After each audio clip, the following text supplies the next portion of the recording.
드디어 이 말씀을 여러분과 함께 나눌 수 있어서 얼마나 기쁜지 모르겠습니다. 우리 2023년은 더 본, 새롭게 다시 태어나다라는 의미로 나아갔었습니다. 그때부터 준비했던 게 이 말씀이에요. 그러니까 요한복음 24장의 말씀. 그러면 또 내년에는 뭘까요? 저는 있지요. 그러니까 지금 이제 그 길을 걷습니다. 태어나면 걸어야 되는 거예요. 늘 우리는 성장하여야 합니다. 신앙도 내 몸도 이런 어떤 것이든지 간에 다 성장을 해야 돼요. 어제보다는 오늘이 조금 늙는 거 말고, 근데 늙는 것도요, 여러분, 이게 늙는다라는 것은 지혜가 더해진다라는 의미래요. 이 주름이 하나 생길 때마다 지혜가 생긴대요. 우리 어린아이들 막 태어났을 때 뇌는요, 주름이 하나도 없대요. 그래서 여행, 이런 말이 있었어요. 여행 한 번에 뇌에 줄 하나 생긴다, 이런 얘기가 있어서 정말 어릴 때 알지 못하는, 지금 제가 아이들에게 물어보면 기억을 거의 못해요. 정말 많이 데리고 돌아다니는데 기억을 하나도 못해요. 그런데 거기 실망하는 것이 아니라 그때의 뇌에 이 주름이 한 개 더 생겼대요. 이 외부적인 것들, 새로운 자극들, 경험들을 통하여서 주름이 한 개 더 생긴대요. 어릴 때는 뇌에 주름이 더 생겨서 애가 더 똑똑해지지만 나이가 들어서 늙는다는 것은요, 이제 밖으로 주름이 하나 더 생기는 것은 지혜롭게 변한다, 지혜가 하나 더 생기는 걸 하더라고요. 우리 집사님들 이 지혜 없애려고 비싼 크림 그 피부가 가가지고 누워 있고 이러지 마시고, 이 주름이 지혜다, 이렇게 생각하신다면은 어쨌든 사람은 계속해서 성장하고 발전해 나간다는 걸 기억하시면서, 우리가 작년에 새롭게 태어났으니 올해는 걸어갈 것인데 어디로 걸어가느냐면 그 길을 걸어갈 수 있기를 주의 이름으로 부탁드립니다.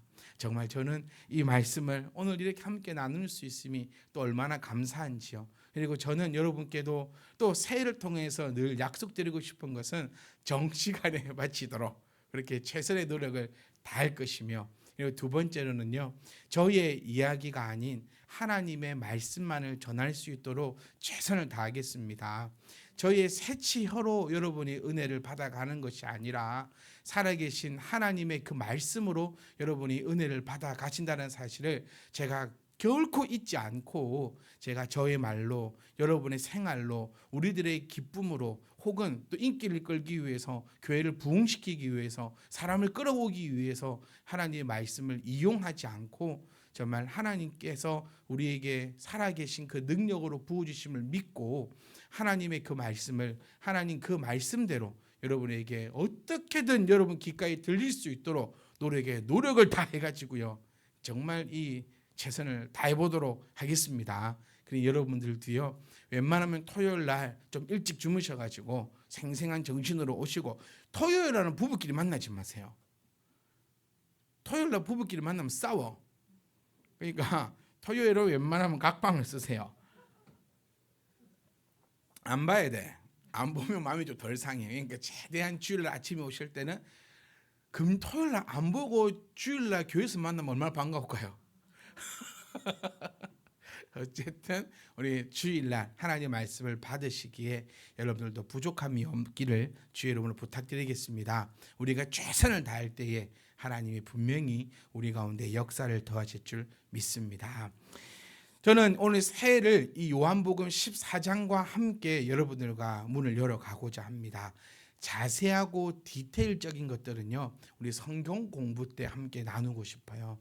자세하게 이게 무슨 뜻인지, 이것이 무엇을 의미하는 건지, 이런 디테일한 것들은 아무래도 시간도 짧게 주어졌는데, 이런 거 있잖아요. 우리는 시간을 짧게 주지 않았어요 라고 표현하실 수 있지만 그게 있더라고요. 이게 하나같이 30분 조금 넘어가면은 작은 것 같기도 하고, 하여튼 그런 게 있어서 제 나름대로의 그 시간을 다 가지고 가니까 자세하고 디테일한 것은 성경 공부 시간에 또 나누도록 하겠습니다. 그러니 성경 공부를 더욱더 기뻐해 주시고 또 참여해 주시는 그 은혜가 있기를 원합니다.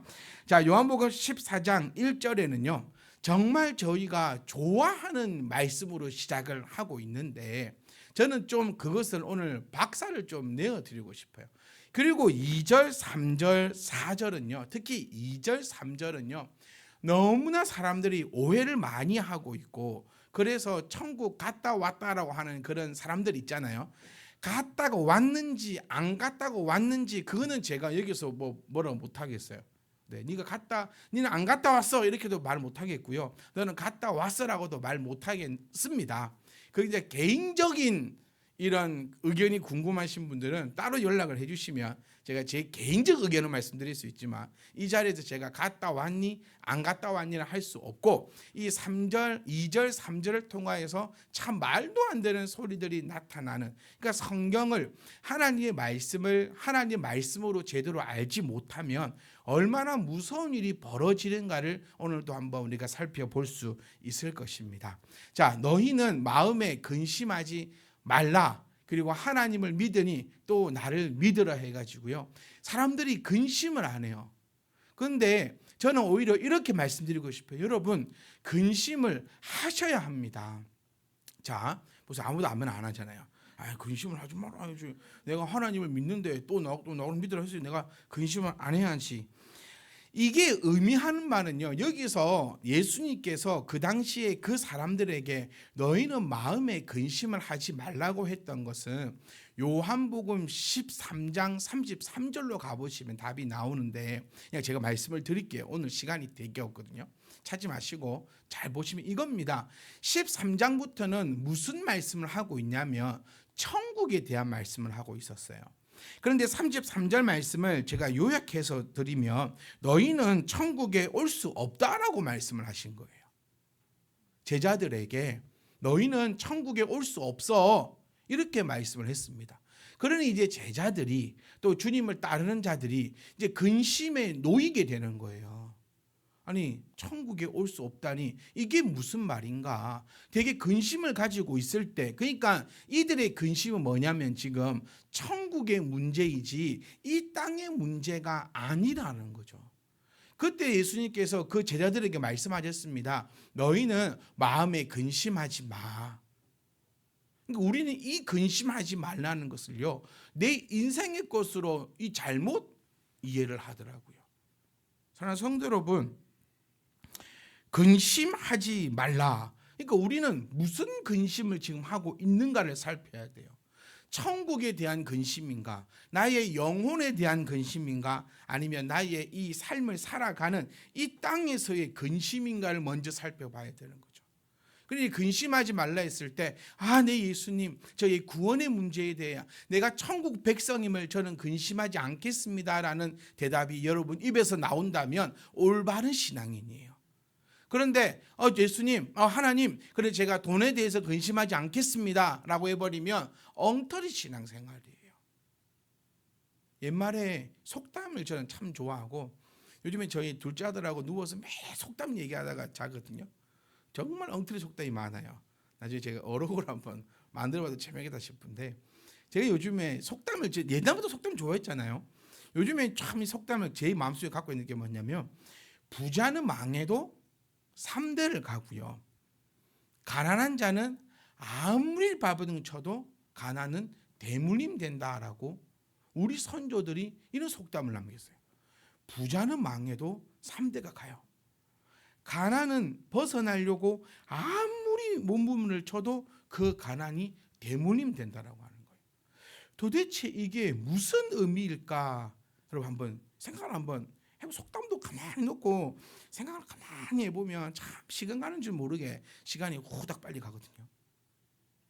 그 속담하고 오늘 이 말씀하고 좀 통하는 부분이 있어서 제가 이 속담을 한번 가지고 와봤습니다. 우리는 말씀을 오해해서 너희는 마음에 근심하지 말라, 하나님 믿으니 또 나를 믿어라 해서 우리는 그냥 가만히 멍청히 앉아 있는 것 같아요. 돈이 없잖아요. 그럼 근심해야 돼요. 근심을 해야 뭐가 됩니까? 근심을 해야 액션이 취해집니다. 건강하지 않나요? 근심을 해야 돼요. 근심을 하면 살도 빼고 몸에 좋은 것도 좀 먹고 운동도 좀 하겠지요. 내 자녀가 공부를 못합니까? 근심을 해야 돼요. 근심을 해야 관심도 가지고 어떻게 해야 될지 이런 것들을 우리가 볼 수 있게 되는 거죠. 하나님 앞에 아무리 돈 달라고 기도해 보십시오.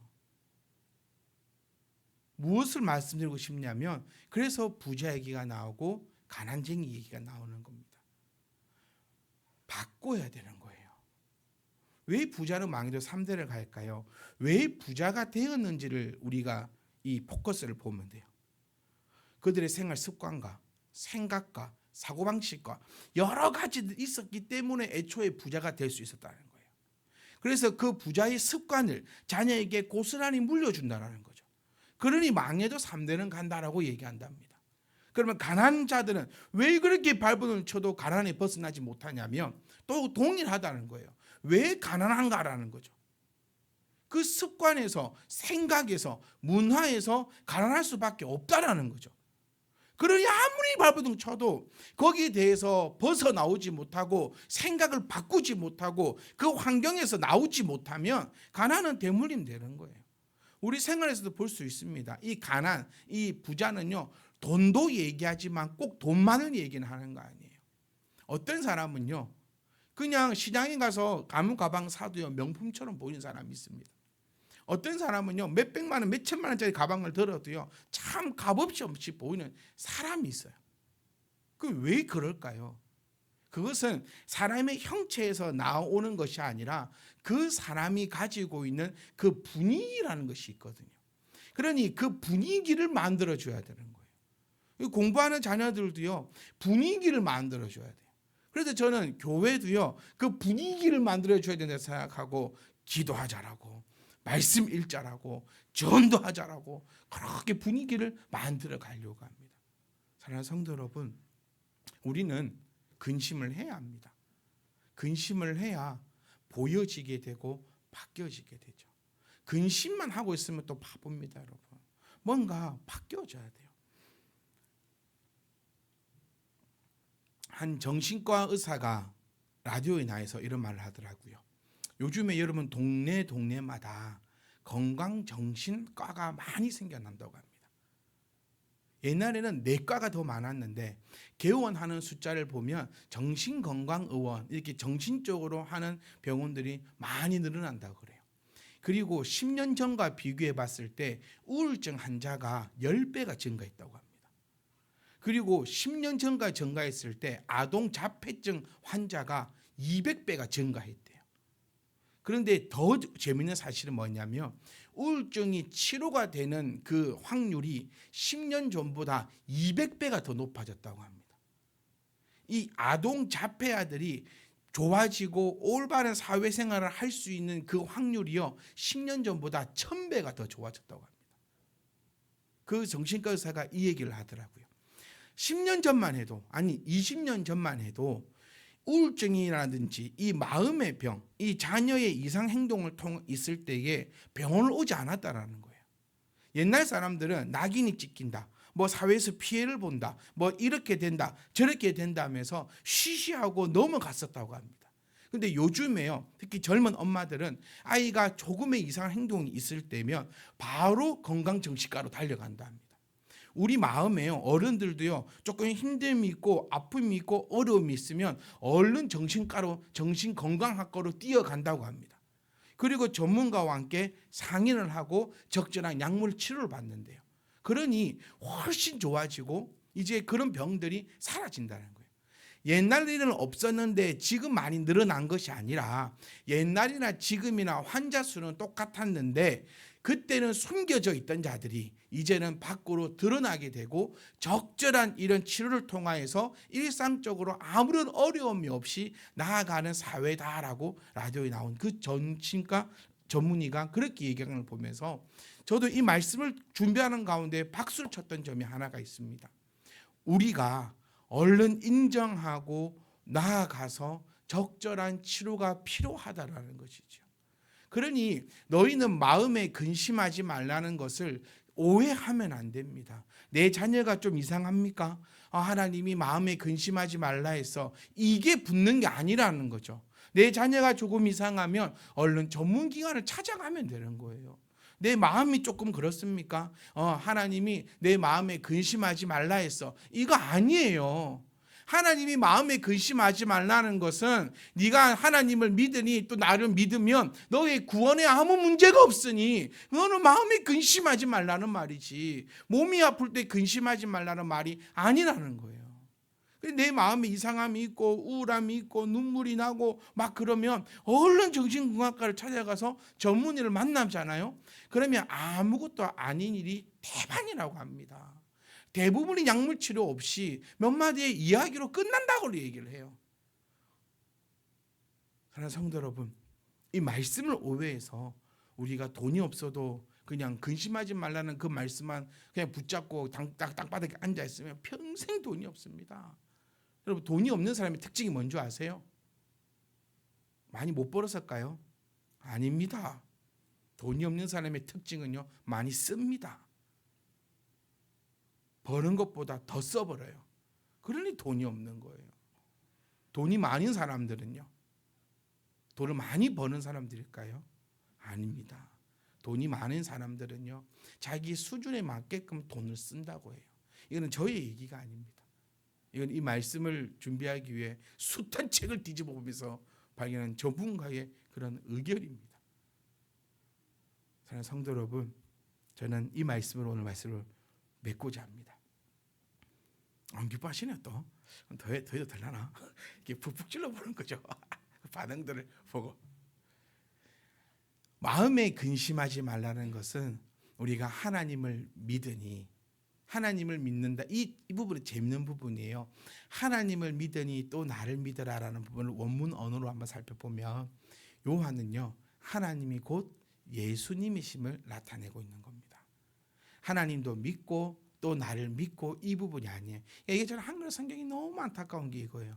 이것만 보면은 하나님을 믿으니 또 나를 믿어라. 그러면 하나님도 믿고 예수님도 믿고 이래 되면서 이게 유일신이 아니라 다신론이 되어버리거든요. 이걸 원문을 한번 이건 이제 이 성경 공부 시간이에요. 착 살펴보면 내가 하나님과 내가 같다라는 표현이 돼요. 그러니까 하나님을 믿는 것이 곧 나를 믿는 것이다. 다시 말해보면 하나님을 믿는다라는 것은 하나님을 제대로 알아간다라는 거죠. 그러니까 하나님을 알게 되면 너희 또한 나를 하나님으로 인정할 것이다라는 것이에요. 그리고 주님께서 너희는 마음에 근심하지 말라는 것은 우리의 생활에, 우리의 삶에 나타나는 여러 가지 문제를 놓고 근심하지 말라는 것이 아닙니다. 근심하지 말라와 두려워하지 말라는 또 다른 상반된 의미를 가집니다. 이건 이제 다음에 또 우리 준비되어 있습니다. 이 두려움과 이 근심과 이 두려움의 차이들이요. 어쨌든 오늘 우리 새해를 시작하면서 우리 하나님께서 우리에게 주시는 말씀은 마음에 근심하지 말라. 어떤 것은 네가 나를 믿는다면 너의 영혼이 구원 얻음을 너는 근심하지 말라라고 우리에게 말씀해 주고 있다는 사실을, 꼭 그 사실을 기억하셔야 되는 거지. 네가 돈이 없으면 뭐 어쩌라고요? 근심하십시오. 네, 자녀에게 문제가 있습니까? 어떻게 하셔야 됩니까? 근심하셔야 됩니다. 내 생활에 이런 문제가 있으면 근심하셔야 돼요. 그리고 근심만 하면 안 되죠. 근심하고 거기에 대한 해결책을 찾아가는 거예요. 그리고 각 분야의 전문가가 얼마나 많은지 여러분 알고 계십니까? 전문가들을 따라가야 됩니다. 신앙의 전문가는 누굽니까? 목사님입니다. 그러니까 신앙만 오세요. 신앙만. 집에 정부가 나가면 절 부르지 마세요. 저도 힘듭니다. 전문가를 찾아가셔야 돼요. 집에 벽돌 한 장 쌓아본 적 있으십니까? 겁나게 어렵습니다. 보긴 쉽거든요. 할 때도 쉬워요. 하고 나면 안 맞아요. 분명히 할 때는 높이 맞았고 라인 쫙 맞았는데 해놓고 보면 뭔가 삐뚤어요. 그거 하는 거 보면 되게 쉽거든요. 양쪽에 못 박아갖고 줄 튕가갖고 막 쌓아 올리면 돼요. 그거 뭐 쉬우면 뭐 다 그죠. 사람들 해보면 어렵습니다. 목사도요, 보고 있으면 쉬워요. 우리 아들이 한번 그러더라고요. 아빠 립싱크 하는 거지? 아니다, 립싱크. 다운 이모가 뒤에서 설교를 털어놓으면 제가 립싱크 하고 있대요. 보면요 쉽습니다. 그 뭐 대충 뭐 뜯으면 되는 거 뭐 대충 일주일 내내 놀다가 그렇죠? 일주일 내내 놀고 있다가 말할지 모르겠지만 일주일 내내 놀다가 뭐 맨날 본 성경 그거 갖고 나와가지고 뭐 몇 마디 뭐 떠드는 끝나는 거 뭐 보면 쉬워요. 그런데 하면은 직장 생활요. 제 보면 겁나 쉬워요. 아침 일어나서 직장 가서 뭐 컴퓨터 좀 두드리다가 뭐 부장님 뭐라 하면 좀 듣다가 점심 되면 신나게 밥 먹고 앉아갖고 언제 마치나 시계 보고 있다가 딱 마치면 집 오면 되지 않습니까? 그거 뭐 어려워요? 피아노 치는 거요 쉬워요. 그러면서 요걸 치라며. 안 그렇습니까? 피아노가 뭐 쉬운 게 어디 있어요? 피아노 악보를 보세요. 딱 시켜놨어요. 요거를 그려놓으면은 요 버튼을 누르라는 거예요. 그거 보고 누르면 되지. 근데 하면 됩니까? 하면 안 돼요. 또 뭐요? 내가 볼 때 다 남이 하는 거는 다 쉬워 보이는 거예요. 등산거 뭐가 어렵습니까? 신발 하나 딱 신고 올라가면 되지. 올라갔다가 또 뭐 하면 됩니까? 내려오면 되지. 그 마라톤 뭐가 어렵습니까? 사사 뛰댕기면 되지. 이런 식으로 남 하는 건 다 쉬워 보여요. 그런데 왜 다 전문가가 있냐면 다 자기의 그 전문 분야가 있기 때문인 거예요. 그러니 근심을 하시고 또 전문가도 좀 찾아가시고 거기에 대해서 어떠한 변화를 해야 할 건가 우리가 살펴야 되는 겁니다. 그래서 우리는 말씀을 합니다. 영혼이 잘된 같이 범사가 잘되라는 그 말씀 우리가 알고 있기 때문에 우리는 먼저 영혼의 병듦이 없나라고 늘 전문가를 통해서 진단을 받고 이렇게 저렇게 하셔야 합니다. 그리고 또 다른 문제가 있다면 다른 근심이 있다면 그거 또 전문가를 찾아가셔야 돼요. 전문가 찾아가 보잖아요. 진짜 아무 문제도 없어요. 밤새 고민해 보십시오. 그런가 저런가. 근데 전문가 앞에 딱 가면요. 나사 한 개 돌리시면 끝나더라고요. 혼자서 끙끙대고 고민하고 인터넷 찾고 쌩 난리를 치다 안 돼서 전문가를 불렀더니 와서 드라이브와 나사로 한 개 탁 쪼아주면 끝나는 문제를 우리는 심심찮게 볼 수 있는 것처럼 사랑하는 성도 여러분, 우리의 영혼의 문제에서만큼은 하나님을 믿으면 우리는 염려하지 마십시오. 마음에 근심하지 마십시오. 다른 쪽으로 여러분 문제가 있습니까? 근심하십시오. 그리고 거기에 대해서 해결해 가셔야 합니다. 그렇다면 우리의 삶은 영육이 아름다운 삶으로 하나님께 영광을 돌릴 수 있을 것입니다. 그리고 우리가 원하는 것은 하나님께 영광을 돌리는 것임을 기억하시고 오늘 제가 꼭 나누고 싶은 키워드는 이겁니다. 마음에 근심하지 말라는 것은 우리가 생각하는 그 근심이 아니다라는 것. 우리가 생각하고 있는 그 근심은 근심하시고 각소의 전문가들을 통하여서 해결되어져야 됩니다. 하나님께서 주님께서 오늘 우리에게 말씀하고 있는 이 근심은 우리가 천국에 들어가지 못할까 근심하지 말고 오직 마음으로 믿고 나아간다면 너의 영혼은 천국에 아무 문제가 없습니다라고 하신 말씀을 기억하시면서 이 말씀을 우리가 잘 이해해서 무엇을 근심하고 또 무엇을 근심하지 말아야 하는가. 그럼 여러분 이런 마음이 있어야 돼요. 그럼 목사님 내 인생에 그럼 늘 염려와 걱정과 근심을 가져가야 됩니까? 이거는 몇 달 뒤에 해결해 드리도록 하겠습니다. 기도하겠습니다.